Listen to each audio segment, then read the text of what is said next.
திண்டிவனம் அருகே தைலாபுரம் தோட்டத்தில் ராமதாஸ் செய்தியாளர்களை சந்தித்து வருகிறார். நேரலையில் பார்க்கலாம். நண்பர்களும் ஏன் கடுமையாக நடந்து கொள்ள வேண்டும்? அதனால் அவர் கேட்கிற, எதிர்பார்க்கிற அல்லது எதிர்பாராத கேள்விகளுக்கு விடை சொல்லிவிட்டு வந்தேன். இப்பொழுது நீங்கள் கேளுங்க. கடந்த முறை பேச்சுவார்த்தை டிராவல முடிஞ்சுன்னு சொன்னீங்க.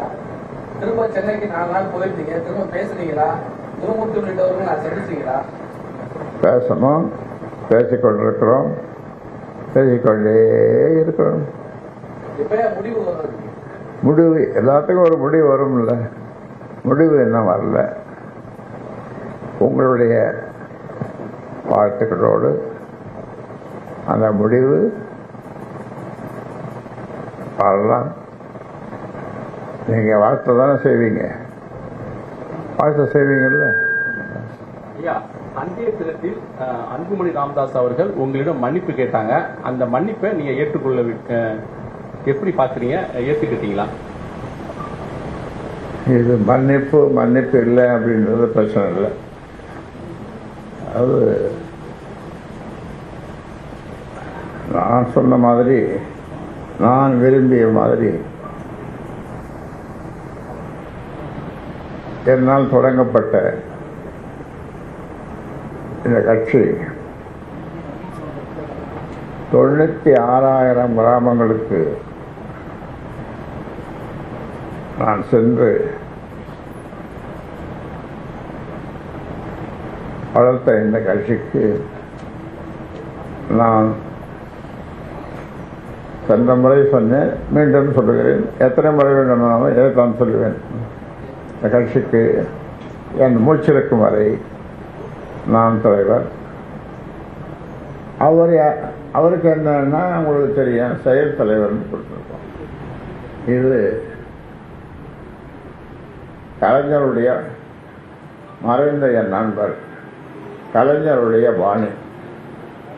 அவர் 94 வயசு வரைக்கும் சக்கர நாற்காலியில் இருந்து கட்சிக்கு தலைவராகவும் ஆட்சிக்கு தலைவராகவும், அதாவது முதல்வர் இருந்தார். இப்பொழுது முதல்வராக இருக்கிற மாண்புமிகு ஸ்டாலின் அவர்கள் முன்முணுக்கவில்லை. அப்பொழுது வேறு இந்த செய்திகளும் சொல்லவில்லை. நீங்களும் நண்பர்கள், பத்திரிகை நண்பர்கள் கூட்டமாக போய் ஸ்டாலினை துரத்தவில்லை.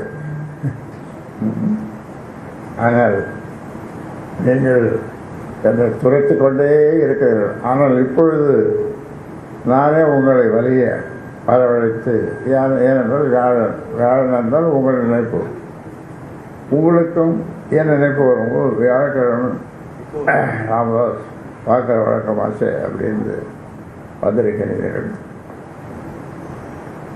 நீங்க கட்சியிலிருந்து நிர்வாகிகளை தொடர்ந்து நீக்கி அறிவிப்பு பண்ணிருக்கீங்க, புதிய நிர்வாகிகள் நியமிக்கிறீங்க. அதே சமயம் அன்புமணி சார் வந்து அதே நிர்வாகிகள் தொடர்பாளர்கள் அவர் ஒரு கடிதம் அனுப்பியிருக்காரு.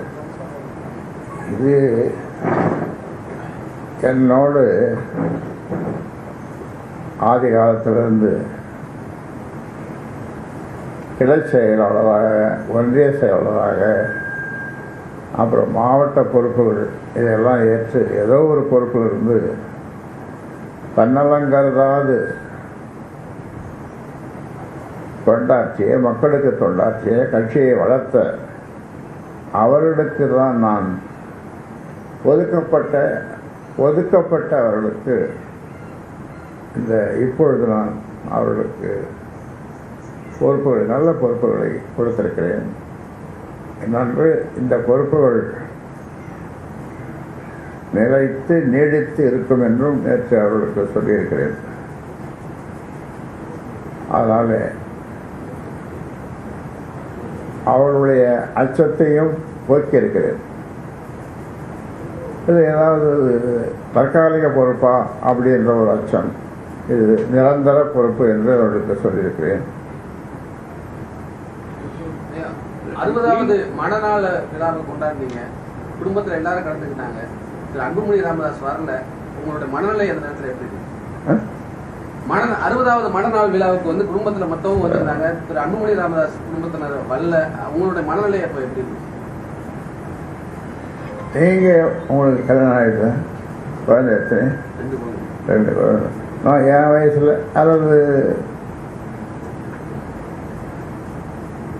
என் வயசு கூட வேணாம், உங்களுடைய 25வது மண விழா, அதுக்கு உன் பிள்ளை வரலன்னா, அல்லது உன் பெண் தெய்வம் வரலன்னா, பெண் தேவதை வரலன்னா உங்களுக்கு எப்படி இருக்கும்?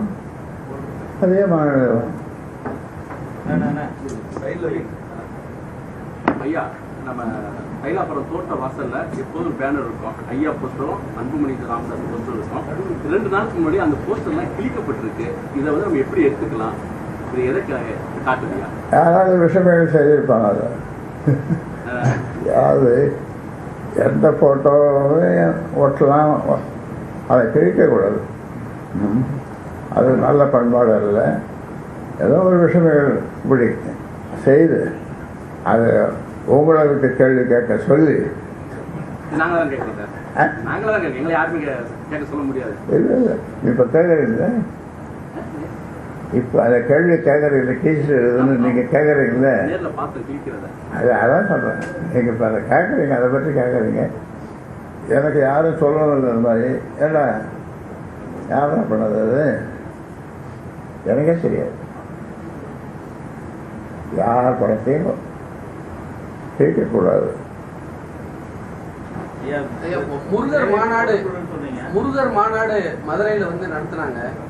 உங்களுக்கு ஏதாவது அழைப்பு வந்துச்சா? குறிப்பா வந்து சமூக நீதி பெரியார் கொள்கையை தாங்கி நீங்க வந்து பெரியாரையும் அண்ணாவையும் அந்த விமர்சனம் பண்ணியிருக்காங்க, இந்த கருத்தை எப்படி பாக்குறீங்க?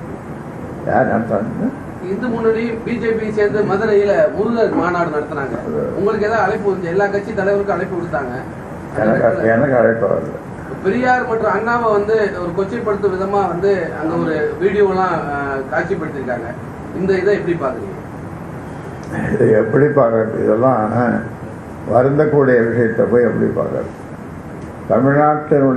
தமிழ்நாட்டிலிருந்து மறைந்த, தமிழ்நாட்டு மக்களுக்கு தொண்டு செய்து, தமிழ்நாட்டு மக்களுடைய உள்ளங்களில் வாழ்ந்து கொண்டிருக்கின்ற அவர்களை யாராக, எந்த தலைவராக இருந்தாலும் அவர்களை கொச்சைப்படுத்துவது கூடாது. இதை அரசியல் கட்சி நடத்துகிற எல்லோருக்கும் என்னுடைய வேண்டுகோளாக வைக்கிறேன். எந்த தலைவரையும், மறைந்த தலைவர்களை நாம் கொச்சப்படுத்தக்கூடாது. கொள்கை வேறுபாடுகள், மாற்றங்கள், அவர்கள் சொன்ன கருத்துக்கள் இவர்களுக்கு ஒவ்வாமையாக, அதாவது முரண்பாடுகள் இருந்தாலும் அதை இந்த கருத்துக்கு நான் மாறுபடுகிறேன் என்று சொல்லலாமே தவிர அந்த தலைவர்களை கொச்சப்படுத்தக்கூடாது. நேற்று சேலம் எம்எல்ஏ அருளுக்கு புதிய பதவி வழங்குனீங்க. ஆனால் அவருடைய மாவட்ட செயலாளர் பதவியை நேற்று மாலை வந்து அன்புமணி அவர்கள் நீக்கியிருக்காங்க. இதுக்கு அருள்கிட்ட கேட்கும்போது கட்சிக்கு தலைவர் போடுறதும் நீக்கிறதும் ஐயாவுக்கு மட்டும்தான் அதிகாரம், வேற யாருக்குமே இல்லை. சரியாக மிக சரியாக சொல்லியிருக்கிறார். அதனால் அவர் மாவட்ட செயலாளராக அந்த பொறுப்பை அருள் கதிரராஜரத்னத்துக்கு கொடுத்துட்டோம். அவருக்கு மாநில இணை பொதுச் செயலாளர், மாநில இணை பொதுச் செயலாளர் பொறுப்பை கூடுதலாக அவருக்கு கொடுத்துருவோம். அருள் அன்புமணி ரொம்ப நல்லவர், நல்ல கட்டமைப்பு பண்றாங்க. அவரை சுத்தி ஒரு 5 பேர் இருக்காங்க. அவங்க பேச்சாளர் கேட்டு ஐயா வந்து செயல்படுறாங்க. ஒரு மாயையில சிக்கி இருக்காங்க அப்படின்னு அருள் சொல்லியிருக்காங்க. அந்த மாயை யார்? அந்த மாயை தெரியாது. அது ஒரு 1001 கோயிலுக்கு போய் பூஜை பண்ணி விபூதியோ குங்குமோ ஏதோ இட்டு அது பிறகு ஒரு தெளிவு ஏற்படணும். அது என்னால் போக முடியாது. அது போக முடியாதனால அந்த கேள்விக்கு தற்க